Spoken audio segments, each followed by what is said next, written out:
أعوذ بالله من الشيطان الرجيم بسم الله الرحمن الرحيم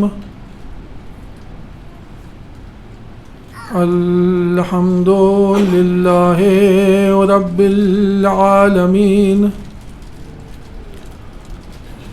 الصلاة والسلام على سيد الأنبياء والمرسلين سيدنا ومولانا أبي القاسم محمد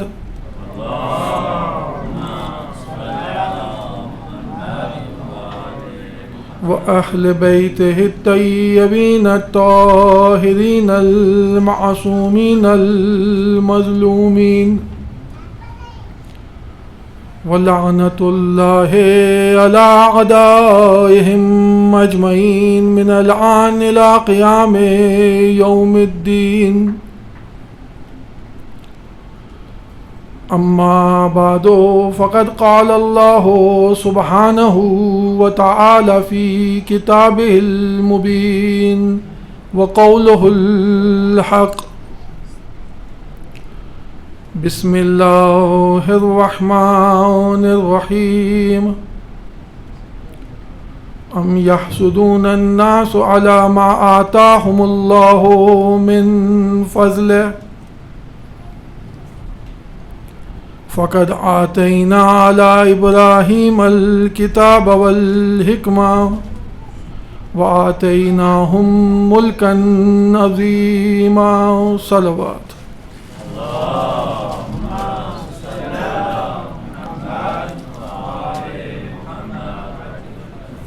عزیزان محترم، کچھ مومنین نے دعاؤں کے لیے کہا ہے. امام حسین کا ذکر ہے، اہل بیت کا ذکر ہے. اس ذکر کے صدقے میں خدا متعال کی بارگاہ میں دعا کرتے ہیں، خداوندہ جو بھی افراد مومنین جہاں جہاں بھی بیمار ہیں انہیں جلد از جلد شفائے کامل عنایت فرما. پروردگار جو مومنین بے روزگار ہیں انہیں روزگار عنایت فرما. پروردگار جو پریشان حال ہیں ان کی پریشانیوں کو دور فرما. پروردگار اپنی حجت کے ظہور میں تعجیل فرما. ایک دفعہ صلوات بھیجیں بلند آواز سے.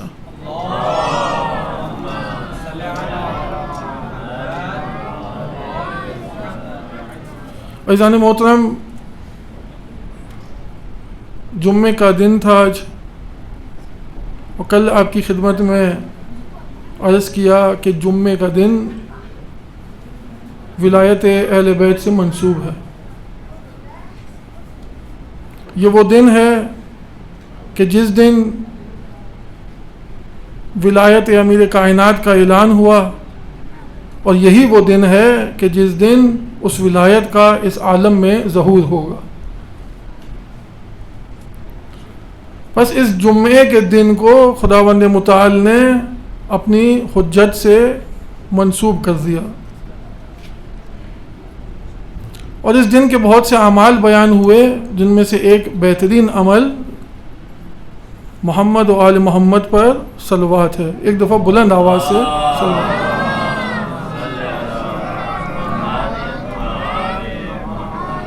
بس جمعے کا دن ہے تو موضوع پر بات کرنے سے پہلے کچھ امام زمانہ کے حوالے سے حضرت حجت دورہ قطب عالم امکان صاحب العصر والزمان کی خدمت میں ایک بلند آواز سے صلوات.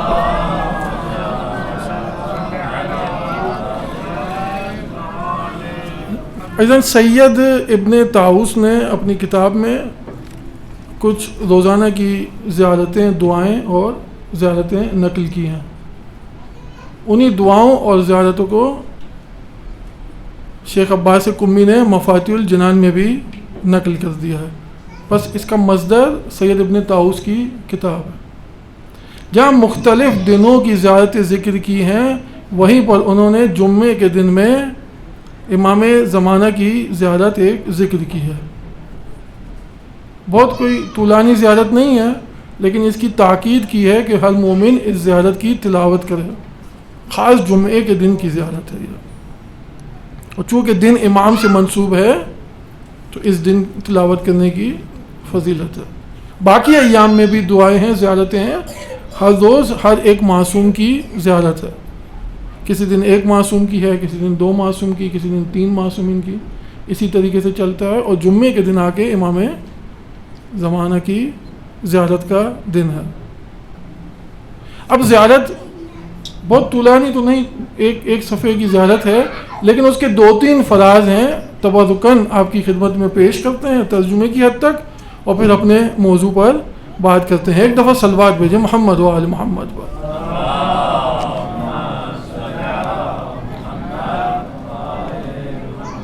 زیارت کے جملات ہیں: السلام علیک یا حجت اللہ فی ارض،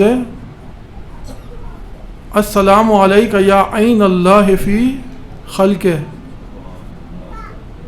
السلام علیک یا نور اللہ الذی یہتدی بہ المہتدون، السلام علیک یا سفینۃ النجات، السلام علیک یا عین الحیات۔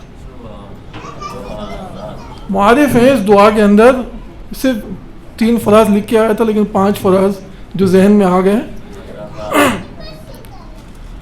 السلام علیک یا حجت اللہ فی ارض، صرف ترجمہ کریں گے، اس کی تفصیل نہیں، ہر اس کا ایک فراز ایک مجلس کا، ایک محفل کا محتاج ہے۔ السلام علیک یا حجت اللہ فی ارض، یعنی سلام ہو آپ پر اے میرے مولا کہ آپ اس زمین پر خداوند متعال کی حجت ہیں۔ صرف ترجمے کی حد تک۔ اب حجت ہیں یعنی کیا؟ حجت کے معنی ہوتے ہیں دلیل، استدلال یا برہان۔ لغت میں یہی 3 معنی ملیں گے، جو طلاب ہیں وہ جانتے ہیں۔ حجت ہیں یعنی دلیل ہے، استدلال ہے یا برہان ہے۔ بس السلام علیک یا حجت اللہ فی ارض، یعنی سلام و آپ پر اے میرے مولا، اس زمین پر خدا کے وجود کی دلیل آپ ہی ہیں، آپ ہی ہے وہ برہان کہ جس سے خداوند متعال کا وجود ثابت ہوتا ہے۔ السلام علیک یا عین اللہ فی خلق، سلام ہو آپ پر اے میرے مولا کہ آپ خداوند متعال کی مخلوق میں خدا کی آنکھ ہیں۔ کل بھی آپ کی خدمت میں عرض کیا نا، میرے مولا امیر نے فرمایا کہ انا عین اللہ فی خلقہ، انا لسان اللہ فی خلقہ، انا وجہ اللہ۔ اب یہاں فرماتے ہیں السلام علیک یا عین اللہ فی خلقہ، زمین پر خدا کی مخلوق پر خدا کی آنکھ ہے۔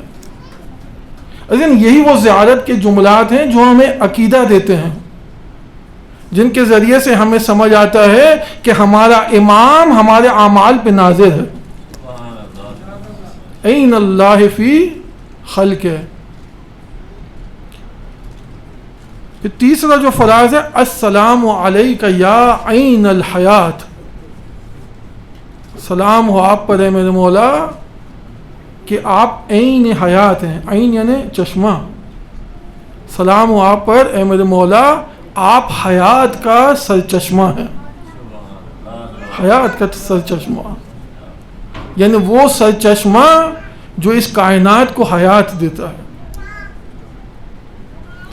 راوی نے ہمارے مولا امام صادق علیہ الصلوۃ والسلام سے پوچھا کہ یہ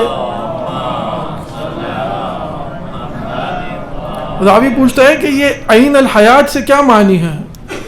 تو امام فرماتے ہیں کہ عین الحیات یعنی ہماری ولایت، عین الحیات یعنی ہم ائمہ اہل بیت۔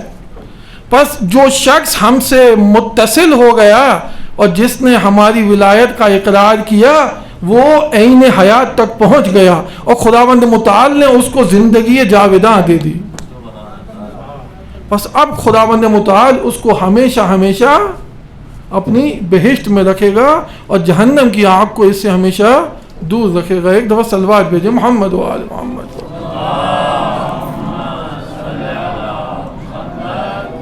تو عزیزان فراز اس میں بہت ہیں، بہت سارے فراز ہیں، اب ان کی اگر تشریح کریں السلام علیکہ یا نور اللہ الذی یہتدی بہ المہتدون، سلام ہو آپ پر اے خداوند متعال کے نور، اے نور اللہ اس زمین پر، وہ نور کہ جس سے ہدایت پانے والے ہدایت پاتے ہیں۔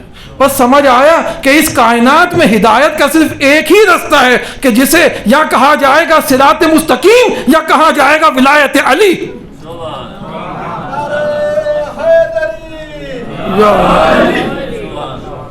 بس عزیزان، یہی وہ ہستیاں کہ جو ہماری ہدایت کے لیے ہیں۔ ایک دفعہ صلوات بھیجیں بلند آواز میں۔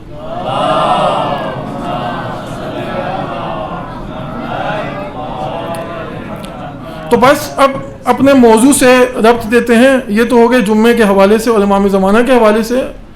موضوع پر جو عرائض آپ کی خدمت میں پیش کیے، ہم یہاں تک پہنچے کہ اس نظام ولایت میں ولایت صرف اور صرف خداوند متعال کے پاس ہے۔ اس کائنات کا مالک بھی وہی ہے، اس کائنات کا خالق بھی وہی ہے، اس کائنات کا رب بھی وہی ہے، اور اس پوری کائنات پہ سرپرستی اسی کی ہے، اسے ہی کہتے ہیں ولایت۔ اور اسی ولایت کے ذیل میں وہ اپنی جانب سے ہماری ہدایت کے لیے نمائندوں کو بھیجتا ہے اور انہیں اپنی ولایت میں سے کچھ ولایت دے کر اس زمین پر بھیجتا ہے۔ اب جب ان کے پاس ولایت ہوتی ہے تو 1,24,000 انبیاء ہو گئے، رسول ہو گئے، ائمہ ہو گئے، اوصیاء ہو گئے، ان سب کے پاس کچھ نہ کچھ ولایت ہوتی ہے جو اس بات کرنے کے لیے ہوتی ہے کہ یہ اس کے نمائندے ہیں۔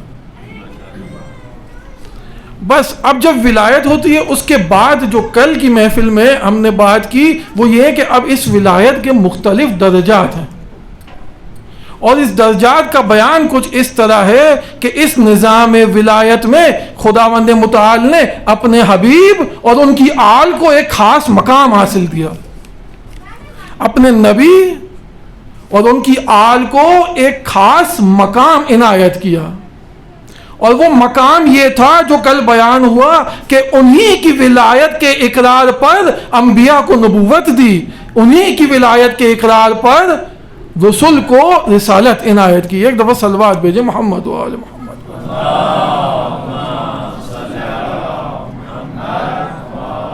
بس یہ تھا وہ ولایت کا خاکہ جو آپ کی خدمت میں پیش کیا۔ بس انبیاء سے میثاق لیا گیا امیر کائنات کی ولایت کا، پیغمبر کی رسالت کا، اور خداوند متعال کی ربوبیت کا، اور پھر انہیں نبی بنا کر اس دنیا میں بھیجا گیا لوگوں کی ہدایت کے لیے۔ اب جس منزل میں آج داخل ہونا ہے وہ یہ ہے کہ جب یہ انبیاء، جب یہ رسول اس زمین پر آئے ہیں لوگوں کی ہدایت کے لیے، تو جہاں توحید کا پیغام لوگوں تک پہنچاتے رہے، جہاں لوگوں کو شرک سے دور کرتے رہے، وہیں اس میثاق کی بھی تبلیغ کرتے رہے۔ وہ جو میثاق عالم ذر میں ہوا تھا اس کی بھی تبلیغ کرتے رہے۔ بس ہر نبی اپنے زمانے میں اپنی قوم کو بتاتا رہا کہ خداوند متعال آخر الزمان میں ایک نبی کو بھیجے گا جو اس کا حبیب ہے۔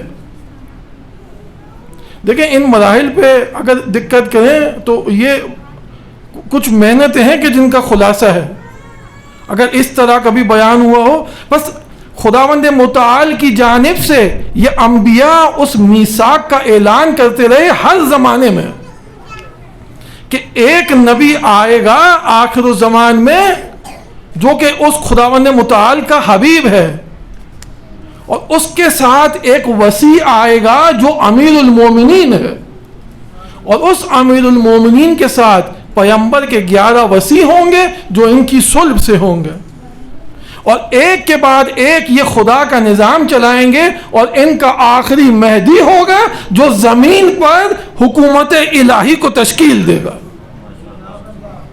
تو عزیزان سمجھ آیا کہ یہ پیغام کہاں سے چل رہا ہے؟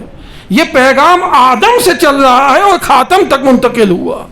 بس کوئی یہ نہ سمجھے کہ امام زمان کے منتظر صرف یہی قوم ہے، بلکہ آدم سے آج تک اور آج سے قیامت تک جب تک امام کا ظہور نہیں ہو جاتا یہ مخلوق خدا اس امام کی منتظر ہے۔ مخلوق خدا اس امام کی منتظر ہے. ایک دفعہ صلوات بھیجے محمد و آل محمد پر.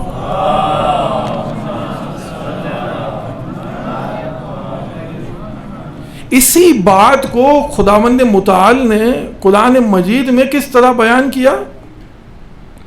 وَلَقَدْ كَتَبْنَا فِي الزُّبُورِ مِنْ بَعْدِ الذِّكْرِ إِنَّ الْأَرْضَ يَرِثُهَا عِبَادِيَ الصَّالِحُونَ. اسی آیت میں اس پوری بحث کو خداوند متعال نے بیان کر دیا. وَلَقَدْ كَتَبْنَا فِي الزُّبُورِ مِنْ بَعْدِ الذِّكْرِ، اور ہم نے زبور میں لکھ دیا ذکر کے بعد کہ اس زمین کے وارث تو ہمارے صالح بندے ہی ہوں گے. اس زمین کے وارث ہمارے صالح بندے ہی ہوں گے. علی ابن ابراہیم قمی روایت کرتے ہیں اسی آیت کے ذیل میں کہ خداوند متعال نے اس آیت میں ذکر کے ذریعے سے بتایا کہ ذکر یعنی خداوند متعال کی تمام کتابیں. زبور یعنی وہ کتاب جو حضرت داؤد نبی پر نازل ہوئی.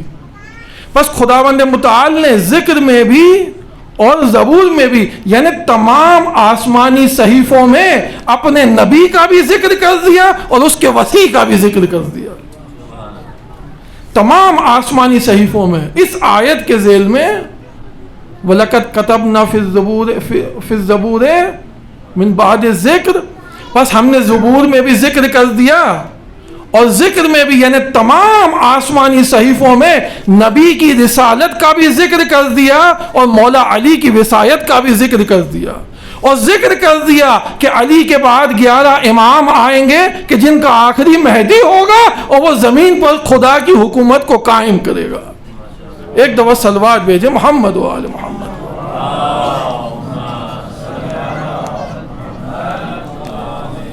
تو عزیزان، بس یہ ہے وہ قرآن کی آیت سے اور روایت سے استشہاد کہ یہ کائنات ازل سے جب سے آدم کو خلق کیا گیا حضرت حجت کے انتظار میں ہے. بس اب اس امت پہ خداوند متعال کا خاص فضل یہ ہے کہ اس امت پہ خداوند متعال نے اپنے حبیب کو مبعوث کیا.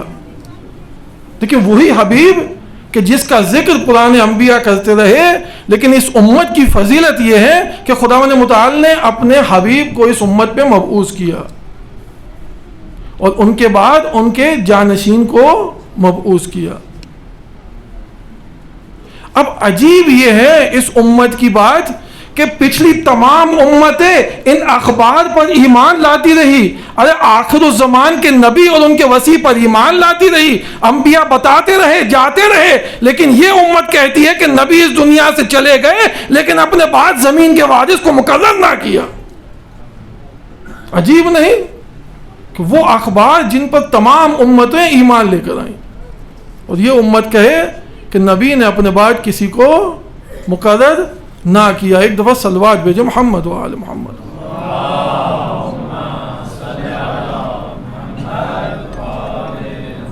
بس عزیزان، آپ کی زحمتوں کو تمام کرتے ہوئے، خلاصہ کرتے ہوئے، بس خدا کے حبیب نے اس دنیا میں آ کر 23 سال محنتیں کی اور لوگوں کو اسلام کی جانب، توحید کی جانب دعوت دی.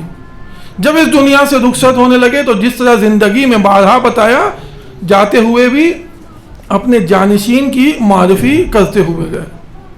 لیکن اس امت نے انحراف کیا اور جانشین حقیقی کو ماننے سے انکار کیا.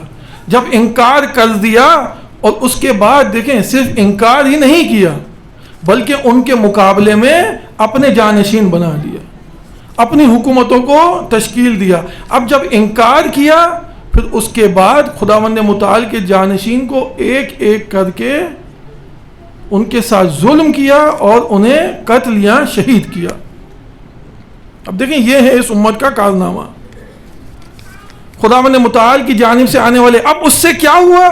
وہ جو وعدہ تھا خداوند متعال کا کہ اس دنیا پہ حکومت کی تشکیل ہوگی، اس میں تاخیر ہوتی گئی، یہاں تک کہ خداوند متعال نے اپنی حجت کو، آخری حجت کو پردہ غیب میں بلا لیا. اب دیکھیں وہ وعدہ تو محقق ہوگا، لیکن اب اس امت کی بات ہے کہ کب وہ ولایت علی پر جمع ہوتی ہے، کہ کب وہ اس قابل ہوتی ہے کہ ولی خدا کا احترام کر سکے، کب یہ اس قابل ہوتی ہے کہ خود کو ولی خدا کی اطاعت میں دے سکے، کب یہ اس قابل ہوتی ہے کہ ولی خدا کے آگے تسلیم ہو سکے۔ اگر یہ کام امت انجام دے تو اس کے کرم میں دیر نہیں۔ انہم یرونہ بعیدا ونراہ قریبا، اور یہ منکران ولایت سمجھتے ہیں کہ ظہور امام دور ہے، لیکن مومنین جانتے ہیں کہ اس میں کچھ دیر نہیں، اور یہ تو بہت جلد ہونے والا ہے۔ ایک دفعہ صلوات بھیجیں محمد و آل محمد۔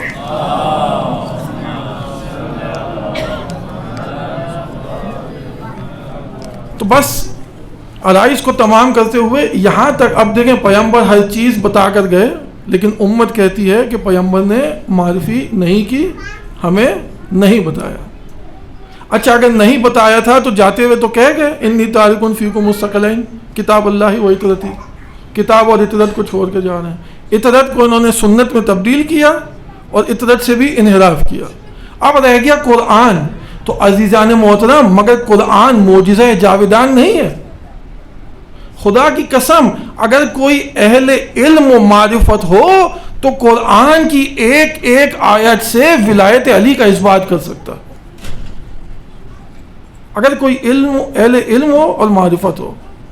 اسی قرآن میں جو جاویدہ معجزہ ہے، مختلف آیات آپ کی خدمت میں ذکر کی، آیا ولایت ذکر کی، آیا تاج ذکر کی، اور مختلف آیات جو ذکر کی۔ اب ایک آیت کا بیان آج لے کر آئے ہیں۔ خداوند متعال فرماتا ہے یا ایھا الذین آمنوا اتقوا اللہ وکونوا مع الصادقین۔ کیا فرماتا ہے خداوند متعال؟ یا ایھا الذین آمنوا اتقوا اللہ وکونوا مع الصادقین۔ آسان سا اس کا ترجمہ کیا ہے؟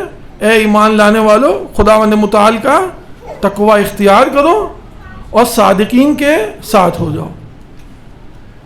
بس اس آیت میں دو امر ہیں، اتقوا اللہ وکونوا مع الصادقین۔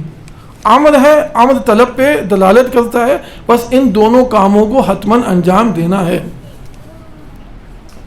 خداوند متعال کا تقوی اختیار کرو، یعنی اس میں کوئی سائنس نہیں ہے، تقوی اختیار کرو یعنی واجبات کو انجام دو اور محرمات سے حرام سے پرہیز کرو، یہ تو ہو گیا اتقوا اللہ۔ وَكُونُوا مَعَ الصَّادِقِينَ، اور صادقین کے ساتھ ہو جاؤ۔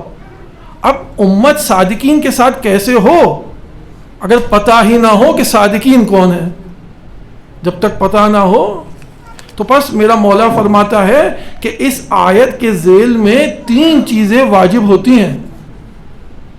ایک تو یہ کہ امت صادقین کی تلاش میں جائے، کیونکہ امت پر واجب ہے کہ ان کے ساتھ ہو جائے۔ اسی طرح نبی پر واجب ہوتا ہے کہ صادقین کی معرفی کروائے، لوگوں کو بتائے کہ صادقین کون ہیں۔ اور تیسری چیز یہ کہ جب امت کو پتہ چل جائے کہ کون صادقین ہیں تو پھر ان کے ساتھ ہو جائے اور ان کی پیروی کرے۔ ایک دفعہ صلوات بھیجیں محمد و آل محمد۔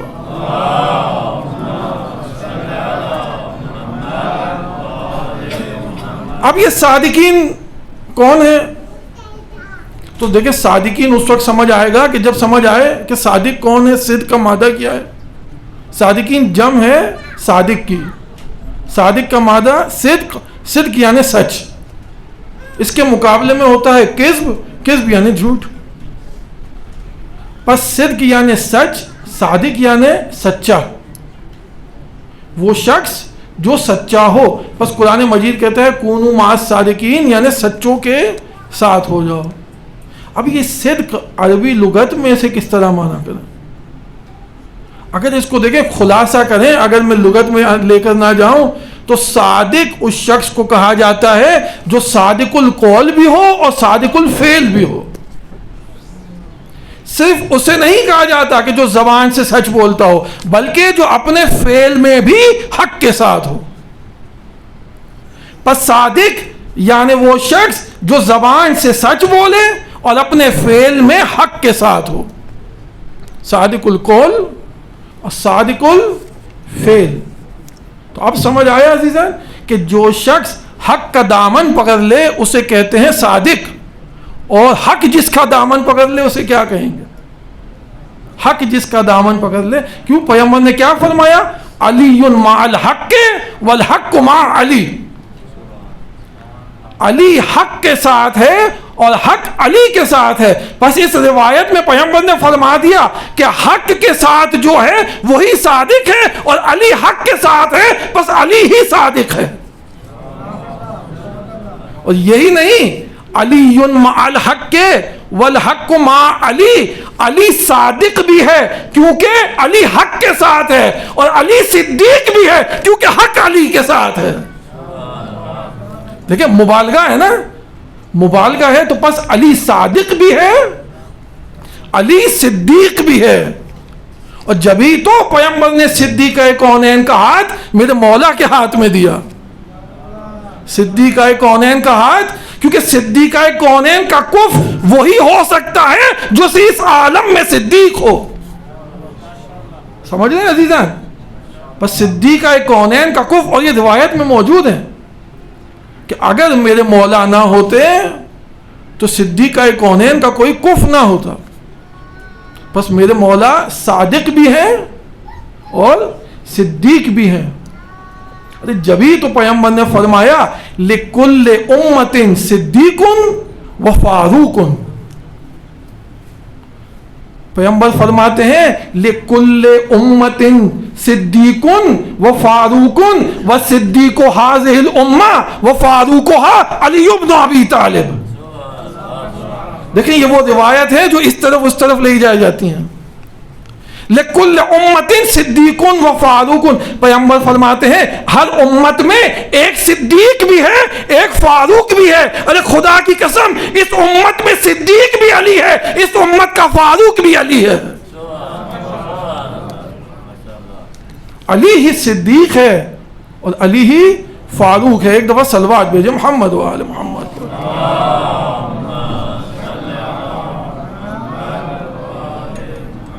تو بس عزیزان سمجھ آ گیا کہ حق کے ساتھ کون ہے اور حق کس کے ساتھ ہے.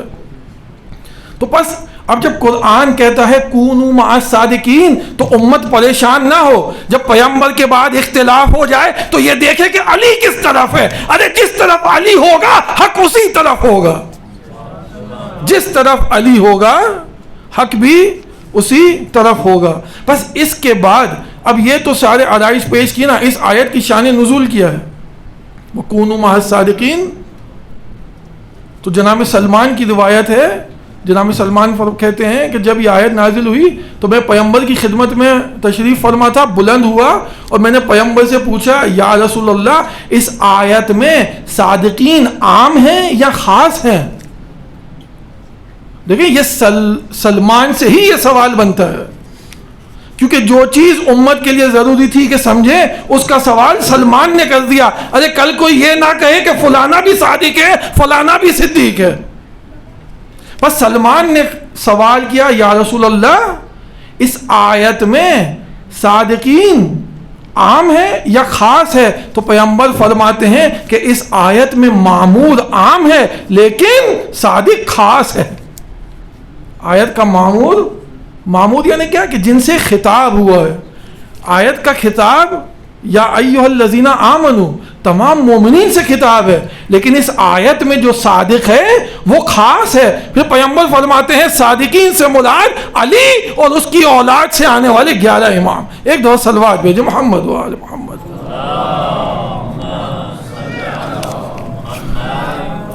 تو بس عزیزان صادقین سے مراد میرا مولا علی اور ان کی نسل سے آنے والے 11 امام. اور خداوند متعال نے فرما دیا کہ کونوا مع الصادقین یعنی صادقین کے ساتھ ہو جاؤ. جب بھی اختلاف ہو امت میں تو دیکھو کہ یہ صادقین کس طرف ہے، جس طرف صادقین ہو اس طرف ہو جاؤ. اب امت کی سمجھ میں یہ بات نہ آئی، یعنی جب میرا مولا حج کو چھوڑ کر خانہ کعبہ کو ترک کر کے حج کے احرام کو عمرے کے احرام سے تبدیل کر کے کوفے یا کربلا کی جانب جا رہا تھا تو امت کی کیا ذمہ داری تھی؟ کونوا مع الصادقین کے ذیل میں کہ وہ بھی امام کے ساتھ کوچ کرتے. لیکن لوگوں نے حج کو امام پہ ترجیح دی. امام رخصت ہوئے اپنے قلیل اصحاب اور انصار کے ساتھ. اچھا صرف امام حسین کے ساتھ نہیں، مولا علی کے ساتھ بھی یہی کیا امت نے، میرے مولا حسن ان کے ساتھ بھی یہی کیا. جب مولا علی اس دنیا سے رخصت ہوئے اور مولا حسن کو اپنا جانشین اور اپنے بعد امام مقرر کیا تو میرے مولا حسن لشکر بنا کر بھیجتے امیر شام کی مخالفت میں. لشکر جب جاتا تو اس لشکر کو خرید لیا جاتا. 2 بار یا 3 بار میرے مولا نے لشکر بھیجا، وہاں سے لشکر کو خرید لیا جاتا. بس امت نے صادقین کا ساتھ نہ دیا، یہاں تک کہ نوبت یہاں پہنچی کہ میرے مولا کو صلح کرنی پڑی. امیر شام سے صلح کی مدینے آئے. 10 سال میرے مولا کی امامت کا دور ہے، 40 ہجری سے 50 ہجری تک. لیکن اس صلح کے بعد بھی میرے مولا کو چین سے زندگی نہ کرنے دی گئی. کیا لکھا مورخین نے؟ لکھتے ہیں کہ ان 10 سالوں میں نہیں معلوم 5 بار 7 بار یا اس سے زیادہ میرے مولا کو زہر دیا گیا. اتنا میرے مولا کو زہر دیا گیا کہ میرے مولا کا بدن نحیف ہو چکا تھا.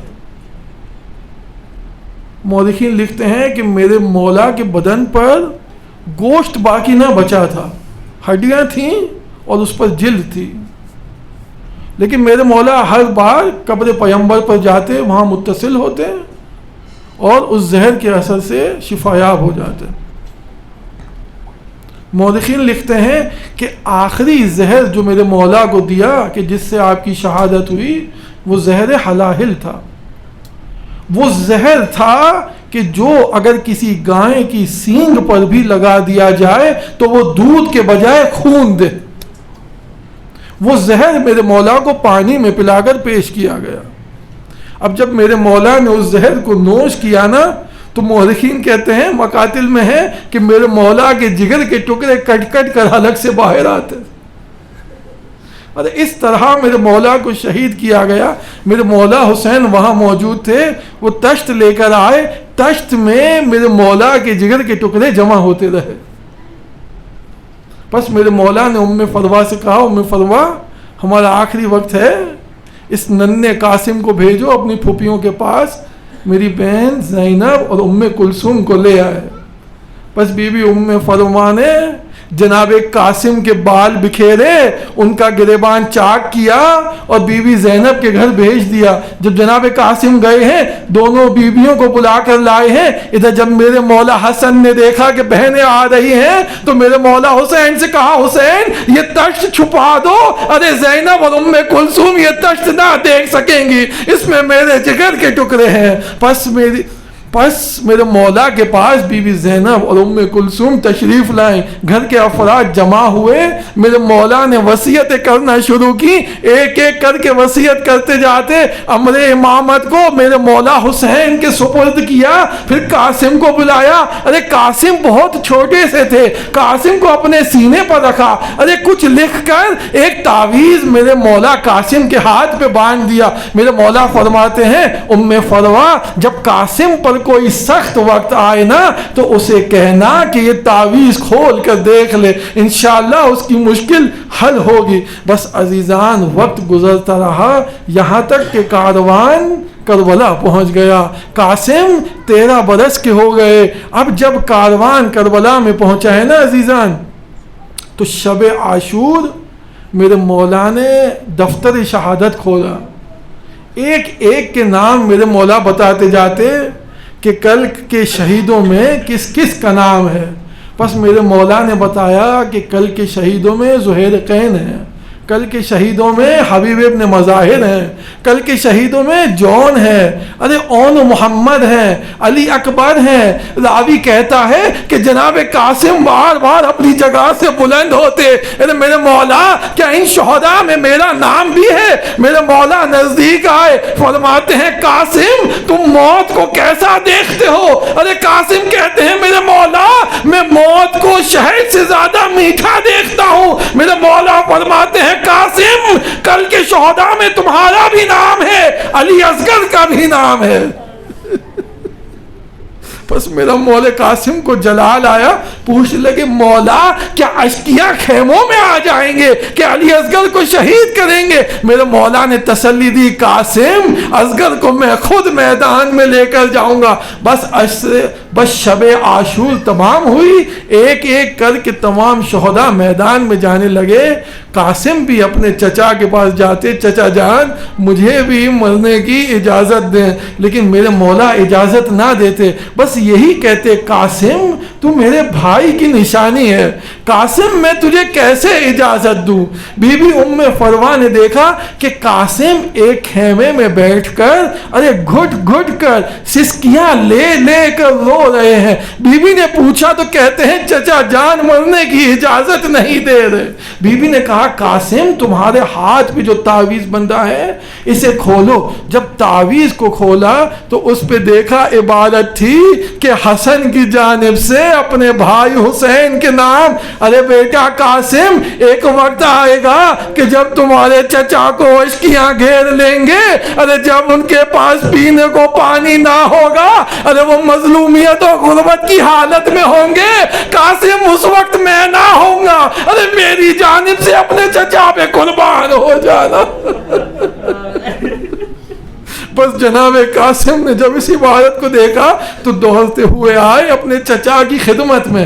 اب مقاتل نے لکھا جب میرے مولا حسین نے اس عبارت کو دیکھا تو میرے مولا حسین پر گریہ کیا، ارے قاسم کو اپنی باہوں میں لے لیا۔ مقاتل میں ہے کہ چچا بھتیجے نے اتنا گریہ کیا کہ دونوں بے ہوش ہو گئے۔ ارے اب انہیں ہوش میں کیسے لائیں؟ ارے ہوش میں لانے کے لیے کچھ پانی کے قطروں کی ضرورت۔ بس عزیزان میرے مولا حسین اور شہزادہ قاسم ہوش میں آئے۔ اب میرے مولا نے کہا کہ قاسم میں تمہیں خود تیار کروں گا۔ قاسم جناب قاسم کے لیے زرہ منگوائی گئی کہ انہیں زرہ پہنائی جائے، لیکن قاسم کا قد اتنا چھوٹا تھا کہ انہیں کوئی زرہ بدن پر آتی نہ تھی۔ ارے معلوم ہے نا زرہ کس لیے پہنی جاتی ہے؟ تاکہ تلواروں کے وار اور گھوڑوں کی ٹاپوں سے شہید بچ سکے۔ بس قاسم کے لیے کوئی زرہ موجود نہ تھی۔ میرے مولا نے قاسم کو ایسے ہی سوار کیا، ارے حسن کا امامہ سر پر رکھا، ہاتھ میں تلوار دی۔ قاسم کا قد اتنا کم تھا کہ قاسم کی ٹانگیں گھوڑوں کی رکاب میں نہیں پہنچ سکتی تھی۔ ارے قاسم اسی طرح سوار ہوئے، کبھی دائیں جانب جھکتے کبھی بائیں جانب جھکتے، لیکن جہاد کیا۔ ارے ارزق کو واصل جہنم کیا، اس کے بچوں کو واصل جہنم کیا۔ اب فوج اشکیاں آگے بڑھی، ارے جناب قاسم کے مقابلے میں پوری فوج آ گئی۔ جب پوری فوج آ گئی تو اب قاسم سے سنبھلا نہ جاتا۔ ارے کبھی ایک رکاب میں پاؤں رکھتے، کبھی دوسری رکاب میں پاؤں رکھتے، ارے بلند ہو کر حملے کرتے، لیکن کب تک؟ ارے پیاسے تھے۔ ارے کسی شکیل نے پشت سے وار کیا، نہ جانے تلوار کا وار تھا یا گرز کا وار تھا۔ جب میرے مولا حسین نے دیکھا نا کہ اس لعین نے پشت سے وار کیا تو میرے مولا سے رہا نہ گیا۔ ارے اپنے اسب پہ سوار ہوئے، ارے تیزی سے بڑھے ہیں۔ روایت میں ہے عقاب کی تیزی سے میرا مولا بڑھا کہ اس قاتل کو کسی طرح پکڑ لے۔ اب میرا مولا قاتل کی جانب، فوجیں قاتل کو بچاتی رہی۔ ارے فوجیں کبھی آگے آتی کبھی پیچھے ہوتی، ارے دائیں جانب کی فوجیں بائیں، ارے کبھی بائیں سے جائیں۔ ارے قاسم کی آواز آتی، چچا جان میں کچھ لا جاتا ہوں۔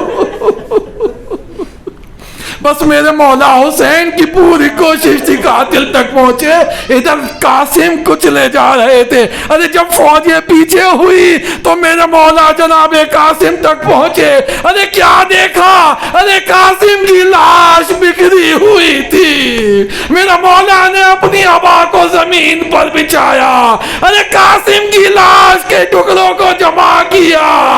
ارے بیٹا قاسم، چچا شرمندہ ہے، تو مدد کو بلائے لیکن وہ آ نہ سکے۔